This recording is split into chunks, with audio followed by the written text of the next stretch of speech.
Welcome to your weekend focus for July the 11th and the 12th, 2020. My name is Tilly. This is Tarot with Tilly, and thank you. Thank you, Tilly, for all the positive, loving, supportive energy you send my way each and every day. I do send it right back to you. Thank you for subscribing. Thank you for the likes, and definitely thank you for sharing my videos with family and friends. So we have the 11 today. The 11 energy is, it, on the one hand, it asks us very strongly to remove the things in our life that hold us back, weigh us down, leaving the past, cutting it away, not allowing it to go forward with us. The other part of the 11 is asking us to have an intent focus, a drive, a passion about what we want, where we want to go, what we want to do. And we can find very quick successes when we tap into that 11 energy successfully. Now, if we add up the numerology of the day, we have a 22. So it's like two, we have the 11 and the 22, two master numbers showing up in the single day. Now, that's kind of like the Leonardo da Vinci's, right? It's about being able to see something that nobody else can see, or understand something that nobody else really gets. So it could be a little bit of making the impossible possible today, or for Saturday at least, or the weekend, but we're talking about the daily energy right now, so more so in the Saturday energy of that aha moment, that epiphany, that clarity, that understanding. And it might be something about you internally, it might be about your external world in some way. You may trip upon some knowledge. Doors may open for you that you never thought would. If we go to the following day, the 12 energy, the 12 energy is the hangman. So it's thinking it through. Being in the now is very much the hangman energy. So being in the now, being present in the now, not allowing yesterday or tomorrow to interfere with your plans of today. If you just sit for the next 5 seconds, just in quiet, and during those 5 seconds, there is nothing else in this world happening to you now. Yeah, you might have the phone ringing with people wanting money, but in this 5 seconds, it's not happening. It may happen in the future. It might have happened in the past, but it's not happening in this 5 seconds. Or the kids are fighting in the background. Not in this 5 seconds. Maybe in the future, maybe in the past, but not this 5 seconds.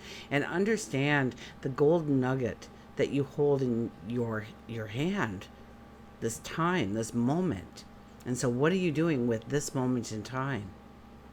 Are you focused? Are you making the plan? Are you releasing things that are toxic in your life, or releasing things that...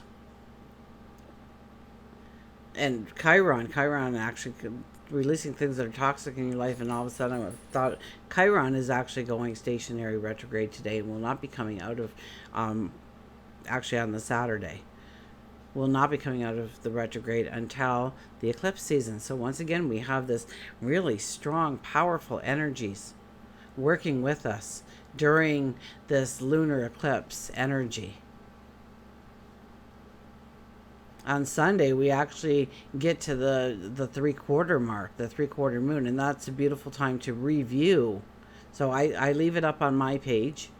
When you go onto my page, it should be the highlighted video for the lunar eclipse, so that you can revisit it, to be reminded of what the energy is really, the underlying of the energy is, and where we need to focus our attention, our energy, our finances, perhaps, our love, our compassion, perhaps. Maybe it's externally, maybe it's internally. So anyways, the 12th, but if you add up the numerology of the day, I believe 22, it'd probably be a 14 then, which would be a 5. So the 14 is by having more by having less, and understanding what is truly just clutter in your life. And that's a real full moon energy, by what is the clutter in your life. What are the things burdening you, weighing you down? What don't you need in order to go forward? If you could pack 10 things, what would it be to go forward with? When I took my mom to live, I had a lot of time to drive, but we went, and it was just about a month that we were gone. And during that month, I had several suitcases and a lot of, paraphernalia so I could live. But when I walked back into my house, I realized that I didn't need anything that was truly in here at the time. I really didn't need anything. Now, some of the stuff I'll start utilizing now that I'm home again, like the plates and the forks and the knives and the towels and stuff like that. But there's a lot of stuff that I really didn't need. It's just clutter. And so it helped me gain a new perspective on what I truly needed and what I didn't need. And that's kind of what the 14 energy asks us to do, to really find a harmony and a balance in our life. Maybe it's within, maybe we have a lot of conflicting emotions right now within, and sorting that out and paying attention to those emotions, and don't ignore them, don't try and push them down, but look at them and heal from them and move forward with the wisdom that you gained from that lesson, that challenge. And of course, the 5 energy, 1 plus 4 is a 5. So the 5 energy is about play and romance and creativity and laughter. So Sunday, try and find something that's going to make you giggle and laugh and have some fun. Maybe me and Milo will go out and I'll spray the garden hose for him. He just absolutely loves that. I'll throw the ball for Dylan. Dylan loves that. Dylan doesn't like the hose. He doesn't like water at all. Have fun. Get creative. Bring in a little bit of romance into your life. Now, also on the Sunday, Mercury goes stationary direct. Thank goodness. And over the next several weeks, we are going to start to gain some real clarity and understanding of what we should do and what we shouldn't do, and what conversations need to be had, what ones definitely don't need to be said aloud, or maybe not in that manner. Maybe approach it from a different angle. Maybe more information comes in so that you can make a strong decision. Let's see what our cards have to say. So we really have this beautiful lunar eclipse energy that's really, not forcing us in a lot of ways to act and do. It's more of a introspection of meeting ourselves, understanding ourselves, what we truly want. What are those seeds that you want to plant? And find the happiness in the here and now. Raise your joy, raise your energy, raise your happiness, raise your light. We have the King of Wands. King of Wands. The King of Wands, he just wants... Dylan is saying the King of Wands just wants to play and get that ball or get that bone, and let's go and let's do something and let's have some fun and let's roll up our sleeves. And that's kind of the King energy here, of leading ourselves into projects, doing something that will, to accomplish something, to end something, to complete something, so that you can move forward. We are definitely in the lunar eclipse, so the full moon energy. So it's not really a time to start things, although he does like starting things. But it's more of what can we complete, what can we fix, what don't we want to take forward with us on our travels forward. And let's roll up our sleeves and let's just do it. So procrastination may not be as hard to maneuver through this weekend. One thing about, Louise Hay always said that we should just take out the word should. We should just eliminate it from our vocabulary and put in the word could. So she always thought that was a word that should never have been invented. Should. I should do that. I should do that. It has no direction. It's almost like an ending. It's almost like, it's almost like you're telling yourself that you're a little bit of a failure because you haven't done it. You should do it, but you haven't. And then it gets moved to the back of the pile again. But if you say, I could do that, it gives hope. It gives an opening for action. So every time you catch yourself saying, I should do that, start changing that word to could. I could do that. And watch how your focus, your attention, your procrastination actually changes into movement forward. We have the Emperor. The Emperor, it's all about strategy, making the plan. Where do we want to go? And the Emperor doesn't get all like, fairy tale land, oh, I'm dreaming about this and this is going to happen. No, he's got a plan and he expects it to materialize. And so should you. You sit down and think about what you want to step into, where you want to go, some of the things that you can do in order to get you there. Maybe it's a full-blown strategy. Maybe it's just a couple of bullet points that are pretty gray. It doesn't matter. So long as you do something that is going to direct you. That is what the Emperor is all about, making the plan. And then when you make the plan and you start to act on the plan, you know that you will be successful. You will be able to meet the challenge.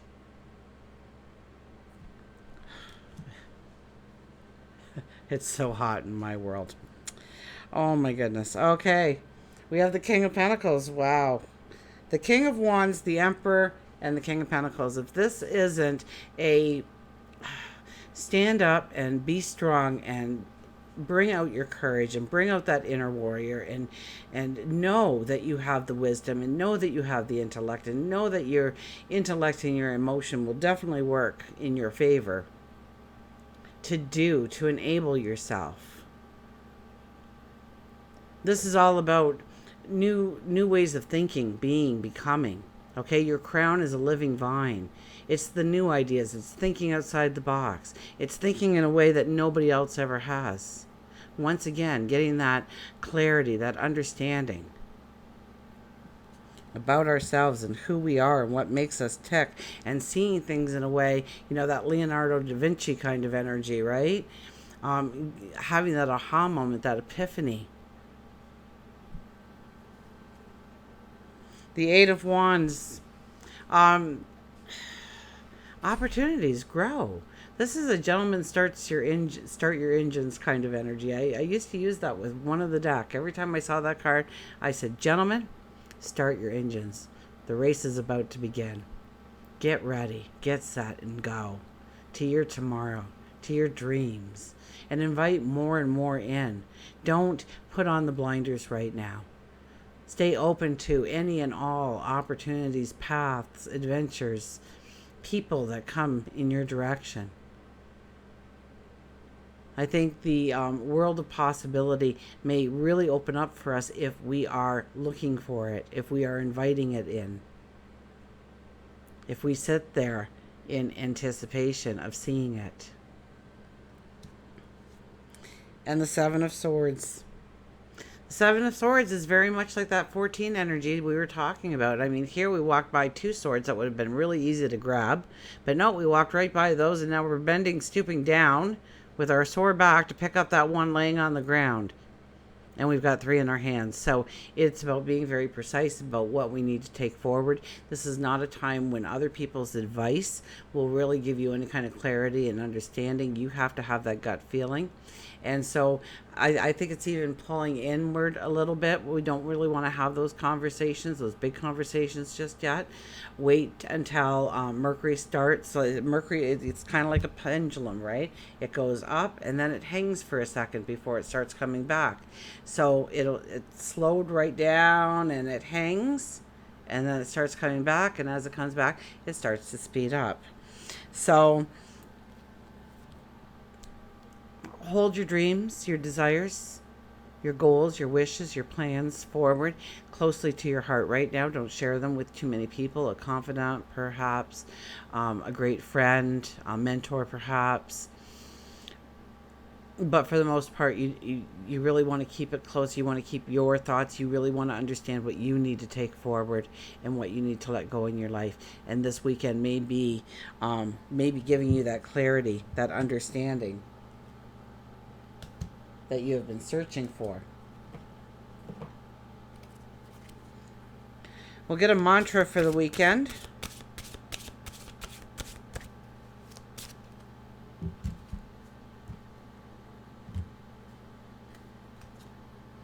Battle of the Blues. Take steps towards positive change. Battle of the Blues. So often I hear when you are depressed, the best thing to do is get motivated, get moving. Get yourself dressed up like you were going on the most important interview of your life. Try and walk with a bounce in your step. Straighten those shoulders on purpose. Straighten your spine. Walk with a confidence. 5 minutes of walking can actually raise your happiness levels, by the way. It's scientifically proven. So, if you're it's just try and get yourself motivated enough to at least take a walk. And I'm not telling you to suppress any kind of feelings or emotions. But when we're depressed, we are at a very low energy and we can't invite in that higher energy that we are craving, that we are desiring, that we are wanting in our life. So start trying to raise your energy to meet the energy that you want to invite into your life. Battle of the Blues.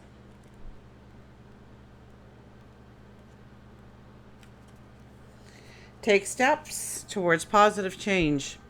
When you have sad feelings of gloom or inadequacy, you need to recognize that this is a temporary situation. Feelings of sadness and negative thoughts can immobilize you, and only you can change this.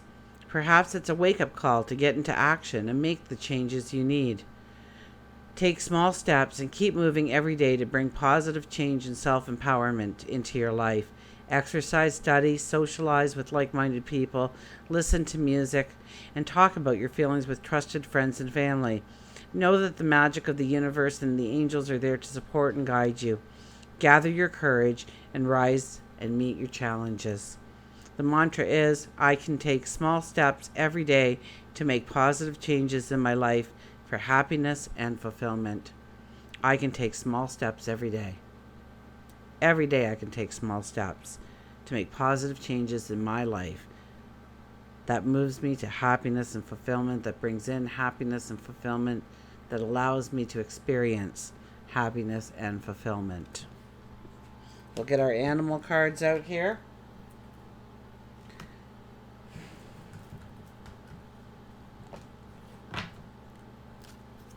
It's a hot one. Oh, it's really a hot one out here. My goodness. Why don't I have air conditioning, I ask myself. I live in the country. And I get the breezes blowing through the house, and it's beautiful for a good part of the year, or a good part of the summer and spring and fall, but there's a part of the summer, oh my goodness, I just start to evaporate.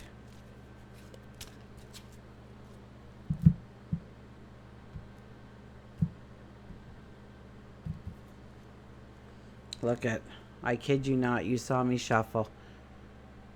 Crystal clear. The hummingbird reappears. So a very strong energy. Let's pay attention to the hummingbird asking us to hover over our situation so we make the right move the first time. Goals, positivity, happiness, hover, and clarity. As you become more clear about who you really are, you'll be better able to decide what is best for you the first time around. Hummingbird tells you that it is essential to have crystal clear and concrete goals before taking action. So write down exactly what you want to achieve, your plans, your ultimate goals. So very much the king's or the emperor's energy and, well, the king's energies. We had it all, right? So making the plan, making the strategy, very important this weekend. It is then you can see with clarity on how you can reach your goal and become more motivated in doing so. A positive attitude is a prerequisite if you wish to live a fulfilled life. It's when you believe in yourself, you set a vision and put wings on your dream, that your life begins to turn towards the positive. Hummingbird is filled with magic and love and wants you to know that not everything is supposed to make sense. You will feel much happier, loved, and motivated if you allow yourself to focus on all the good in your life and around you rather than looking at the bad. So look at the positive. Be grateful for what you have around you. Be grateful for you, your talents, your abilities, the unique you. The unique you. Be so grateful for you. I am. Hummingbirds can do what most birds can't. They hover. So take a lesson from their abilities and just hover over your issues before making any drastic decisions. Find like-minded and positive people to engage with. This is a good way of motivating yourself. So both of those cards told us to get around like-minded people and motivate ourselves into happiness and success. Until we meet again, remember, I do love you.